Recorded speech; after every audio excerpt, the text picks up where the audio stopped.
friends আমি WhatsApp সকলোৱে ব্যৱহাৰ কৰোঁ কিন্তু হোৱাটছআপত আমি কেতিয়াবা কিছুমান এনেকুৱা অসুবিধাত পৰোঁ যে আমি নিবিচাৰাভাৱে আমাক কিছুমানে গ্ৰুপত সোমাই দিয়ে আমি নিবিচাৰাকৈ আমাৰ মোবাইলত আমাৰ গেলাৰীত কিছুমান ফটো আহি যায় আৰু এনেকুৱা বিভিন্ন ধৰণৰ সমস্যা আমি সন্মুখীন হওঁ ইয়াৰ কাৰণটো কি আমি গোটেইখিনি হোৱাটছআপৰ আমি গোটেইখিনি ফিচাৰ আমি গম নাপাওঁ সেইকাৰণে মই আজি আপোনালোকৰ ওচৰলৈ কেইটামান ফিচাৰ কেইটামান টিপছ লৈ আহিছোঁ যিটোৰ পৰা আপোনালোকৰ অলপ হ'লেও সুবিধা হ'ব আৰু যদি মই কোৱা গোটেইখিনি আপুনি চাব বিচাৰিছে বা আপুনি গোটেইখিনি মই কোৱা গোটেইখিনি গম পাব বিচাৰিছে আপোনাৰ মোবাইলত ছেটিংছ কৰিব বিচাৰিছে আৰু সমস্যাবিলাক আপুনি দূৰ কৰিব বিচাৰিছে তেতিয়াহ'লে ভিডিঅ'টো সম্পূৰ্ণৰূপে চাব স্কিপ নকৰিব গোটেইখিনি কথা সম্পূৰ্ণৰূপে বুজি পাব আৰু স্ক্ৰীন ৰেকৰ্ডিঙত গোটেইখিনি কথা দেখাই দিম আপুনি তাত চাই আপোনাৰ মোবাইলত ছেটিং কৰিব পাৰে তো ভিডিঅ'টো আৰম্ভ কৰোঁ আশা কৰোঁ ভিডিঅ'টো ভাল পাব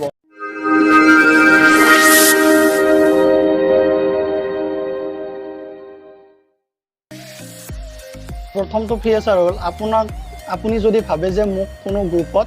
মোক নোসোধাকৈ কোনো মোৰ পৰা এলাউ নোলোৱাকৈ কোনেও মোক এড কৰিব নালাগে তেতিয়াহ'লে আপুনি মোবাইলত থকা আপোনাৰ মোবাইলত থকা হোৱাটছআপটো অ'পেন কৰি লওক চিম্পল হয় তাত গৈ আপুনি ছেটিংছত যাওক আৰু ছেটিংছত গৈ একাউণ্টছত ক্লিক কৰক একাউণ্টছত ক্লিক কৰাৰ পিছত আপোনাৰ প্ৰথমতে প্ৰাইভেচি বুলি পাব প্ৰাইভেচি ক্লিক কৰিলে আপুনি তলত গৈ এইটো আপুনি গ্ৰুপ অপশ্যন পাব গ্ৰুপ অপশ্যনত আপুনি যদি ভাবে মোক এইটো নাম্বাৰে আপোনাক এড কৰিব পাৰে আপুনি যদি তাৰ কাৰণে এলাউ ৰাখে তেতিয়াহ'লে আপুনি নাম্বাৰকেইটা চিলেক্ট কৰি ৰাখিব পাৰে নহ'লে আপুনি কোনেও যাতে এড কৰিব নোৱাৰে সেইটো ফিচাৰ আপুনি ক্লিক কৰি ৰাখিব পাৰে তেতিয়াহ'লে আপোনাক কোনেও গ্ৰুপত আপোনাক নোসোধাকৈ আপোনাৰ পৰা এলাউ নোলোৱাকৈ আপোনাক কোনেও গ্ৰুপত এড কৰিব নোৱাৰে আৰু এইটো সমস্যাৰ পৰা আপুনি বাচি যাব 2 নম্বৰ কথাটো হ'ল আমি যেতিয়া এটা নাম্বাৰত এনি টাইম আমি মেছেজ কৰি থাকোঁ বা সেই নাম্বাৰটো আমাৰ একেবাৰে লাগতিয়াল কিন্তু সেই নাম্বাৰটো আমাৰ তললৈ গুচি যায় থাকে বেলেগৰ মেছেজ আহিলে আমাৰ সেই নাম্বাৰটো তললৈ গুচি যায় থাকে কিন্তু আমি সেইটো একেবাৰে টপত একেবাৰে ওপৰত আমি এনি টাইম কেনেকৈ ৰাখিব পাৰোঁ সেইটো কৰিবলৈ আপুনি চিম্পলি হোৱাটছআপটো অন কৰি লওক আৰু হোৱাটছআপত গৈ কোনটো নাম্বাৰ আপুনি একেবাৰে টপত ৰাখিব বিচাৰিছে একেবাৰে ওপৰত ৰাখিব বিচাৰিছে সেই নাম্বাৰটো আপুনি ক্লিক কৰি দিয়ক টিপি ধৰক অলপ সময় টিপি ধৰাৰ পিছত আপোনাৰ ওপৰত দেখি থকা পিন অপশ্যনটো আপুনি ক্লিক কৰি দিলে নাম্বাৰটো আৰু একেবাৰে আপোনাৰ টপত থাকি যাব কেতিয়াও তললৈ নাযায় আৰু যেতিয়া আপুনি হোৱাটছআপ অন কৰিব তেতিয়া সেই নাম্বাৰটো আপুনি একেবাৰে টপত দেখিবলৈ পাব হোৱাটছআপত আপুনি লক কেনেকৈ লগাব আৰু আমি বহু সময়ত এনেকুৱা কৰোঁ যে আমি থাৰ্ড পাৰ্টি এপছ কিছুমান ডাউনলোড কৰি তাত আমি ফিংগাৰপ্ৰিণ্ট বা এপছ লক লগাই আমি হোৱাটছআপটো লক কৰোঁ কিন্তু সেইটোৰ আমাৰ কোনো প্ৰয়োজন নাই আমাৰ হোৱাটছআপ যিটো এপছ সেইটোতে আমাৰ ফিংগাৰপ্ৰিণ্টৰ অপশ্যন আছে সেইটো কৰিবলৈ আপুনি চিম্পলি হোৱাটছআপটো অন কৰি লওক আৰু হোৱাটছআপটো অন কৰি লৈ ছেটিংছত গৈ প্ৰাইভেচিত গৈ আপুনি একেবাৰে তলত এইটো দেখিবলৈ পাইছে ফিংগাৰপ্ৰিণ্ট তাত আপুনি ফিংগাৰপ্ৰিণ্ট আপোনাৰ এড কৰি দিলে আপোনাৰ হোৱাটছআপ লগ হৈ যাব আপোনাৰ ফিংগাৰপ্ৰিণ্টৰ অবিহনে হোৱাটছআপ কোনেও খুলিব নোৱাৰিব আমি হোৱাটছআপৰ মেছেজবোৰ একেবাৰে আমি চিম্পল নৰ্মেল টাইপত আমি টাইপ কৰোঁ যদি আপুনি ভাবে যে মেছেজবোৰ আমি বোল্ড কৰি দিওঁ তেতিয়াহ'লে তাৰ কাৰণে আপুনি মেছেজটো পুৰা আপুনি টাইপ কৰি লওক তাৰপিছত গোটেই মেছেজখিনি আপুনি ক্লিক কৰি লৈ চিলেক্ট কৰি লওক চিলেক্ট কৰাৰ পিছত আপোনাৰ তাতে অপশ্যন আহিব বোল্ড বা ইটালিক কৰিব খুজিলে আপুনি ইটালিকো কৰিব পাৰে আৰু বোল্ড কৰিব খুজিলে বোল্ড কৰিব পাৰে তাৰপিছত আপোনাৰ হোৱাটছআপত লিখা মেছেজখিনি বা কথাখিনি গোটেই বোল্ড হৈ যাব সাধাৰণতে আমি হোৱাটছআপত যিটো ৱেলপেপাৰ থাকে আমি সেইটোকে ব্যৱহাৰ কৰি থাকোঁ যদি আপুনি আপোনাৰ হোৱাটছআপটো আৰু আকৰ্ষণীয় কৰি তুলিব খুজিছে তেতিয়াহ'লে আপুনি ছেটিংছলৈ যাওক ছেটিংছত গৈ কোনো এটা নাম্বাৰত ক্লিক কৰিলে সেই নাম্বাৰটোৰ ওপৰত থকা 3টা ডট আপুনি এটা কোণত দেখিবলৈ পাব তাত আপুনি ক্লিক কৰাৰ পিছত ৱেলপেপাৰ বুলি দেখিব পাব তাত ক্লিক কৰাৰ পিছত আপোনাক যেনেকুৱা ধৰণৰ ৱেলপেপাৰ লাগে তাত আপুনি যেনেকুৱা ধৰণৰ লগাব বিচাৰে আপোনাৰ ফটোও লগাব পাৰে আৰু আপুনি নহ'লে ছিষ্টেমত থকা যিকোনো আপুনি যেনেকুৱা ধৰণৰ বিচাৰে তেনেকুৱা ধৰণৰ আপুনি তাত ৱেলপেপাৰ লগাই ল'ব পাৰে আমাৰ কেতিয়াবা এনেকুৱা প্ৰব্লেম হয় যে কাৰোবাৰ বাৰ্থডে আৰু আমি উইচ কৰিব লাগে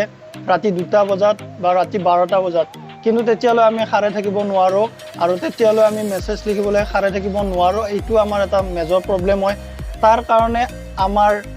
হোৱাটছআপত এনেকুৱা এটা সুবিধা আছে যে আপুনি লিখা মেছেজটো SMS টো আপুনি যি সময়ত পঠাব বিচাৰে সেই সময়ত অটোমেটিক্যালি সেন্ড হৈ যাব তাৰ কাৰণে আপোনাক এটা থাৰ্ড পাৰ্টি এপছ লাগিব আৰু এই এপছটো আপুনি ডাউনলোড কৰাৰ পিছত আপোনাৰ কাৰণে ৰিস্কি হ'ব পাৰে মই ৰেকমেণ্ড নকৰোঁ যে ডাউনলোড কৰিব তথাপিও যদি আপোনাক তেনেকুৱা সুবিধাৰ প্ৰয়োজন হয় তেতিয়াহ'লে আপুনি থাৰ্ড পাৰ্টি এপছ এটা ডাউনলোড কৰিব আৰু এপছটো আপুনি হোৱাটছআপ SMS চিডুৱেল বুলি প্লে ষ্টৰত মাৰিলে আপুনি যি বহুত এপছ তাতে দেখিবলৈ পাব আপুনি তাৰে যিকোনো এটা এপছ আপুনি ডাউনলোড কৰি লৈ তাত আপুনি যিটো নাম্বাৰলৈ SMS পঠাব খুজিছে আপুনি টাইম সেট কৰি থৈ পঠাব খুজিছে সেই নাম্বাৰটো দিলে হ'ল তাৰপিছত আপুনি তাত মেছেজটো টাইপ কৰি ল'ল তাৰপিছত আপুনি কি সময়ত পঠাব খুজিছে টাইমটো তাত সেট কৰি ওকে কৰি ৰাখিলে হ'ল সেই সময়ত আপোনাৰ যি সময়ত আপুনি মেছেজটো দিব খুজিছে যি টাইম আপুনি সেট কৰি ৰাখিছে সেই টাইমত এপছটোৱে আপোনাৰ মেছেজটো পঠাই দিব বহু সময়ত আমাৰ এনেকুৱা প্ৰব্লেম হয় যে আমি বহু কেইজন বন্ধুৱে আমি ফুৰিবলৈ গৈছোঁ কিন্তু তাৰ এজন বন্ধুৱে কোনোবা অজান ঠাইলৈ গৈ পালে বা কোনো আলহী আমাৰ ঘৰলৈ আহি আছে কিন্তু তেওঁ ৰাস্তা চিনি নাপায় তেওঁ কোনটো ৰাস্তাৰে আহিব লাগে নাজানে তাৰ কাৰণে হোৱাটছআপত এনেকুৱা এটা ফিচাৰ আছে যিটো আপুনি গম পালে আপোনাৰ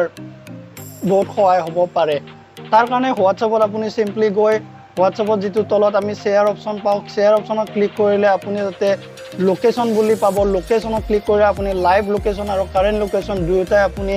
যাক পঠাব খুজিছে তালৈ পঠাব পাৰে বহু সময়ত আমাৰ এনেকুৱা প্ৰব্লেম হয় যে আমি কোনোবা এটা গ্ৰুপত আছোঁ বা আমি যিবিলাক ফটো ভিডিঅ' নিবিচাৰোঁ বা কিছুমান এনেকুৱা বেয়া ফটো ভিডিঅ' আমাৰ মোবাইলত অট'মেটিক আহি যায় আৰু অট'মেটিক ডাউনলোড হৈ আমাৰ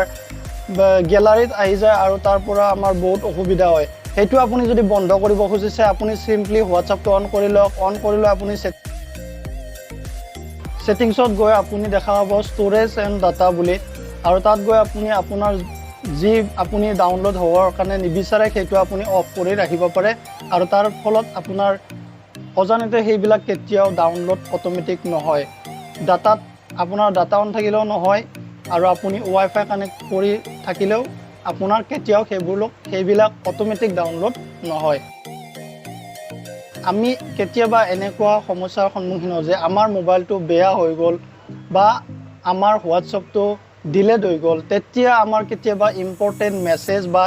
চেট কিছুমান আমাৰ ডিলেট হৈ যায় আৰু তাৰপিছত আমাৰ বহুত দুখ লাগে এইটোৰ পৰা আপুনি কেনেকৈ হাত সাৰিব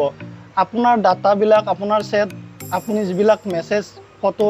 ভিডিঅ' যিবিলাক আপুনি সেট কৰিছে সেইবিলাক আপুনি কেনেকৈ ৰাখি থ'ব বিচাৰে পাৰ্মানেণ্টলি সেইটোৰ কাৰণে আপুনি যাওক সেটিংছলৈ সেটিংছত গৈ আপুনি সেট অপশ্যন দেখা পাব সেট অপশ্যনত গৈ আপুনি ক্লিক কৰাৰ পিছত আপুনি সেট বেকআপ বুলি এটা অপশ্যন দেখা পাব আৰু সেই অপশ্যনত ক্লিক কৰি আপোনাৰ গুগল একাউণ্ট বিচাৰিব আপুনি যিকোনো আপোনাৰ এক্টিভ থকা গুগল একাউণ্ট তাত দিলে আপোনাৰ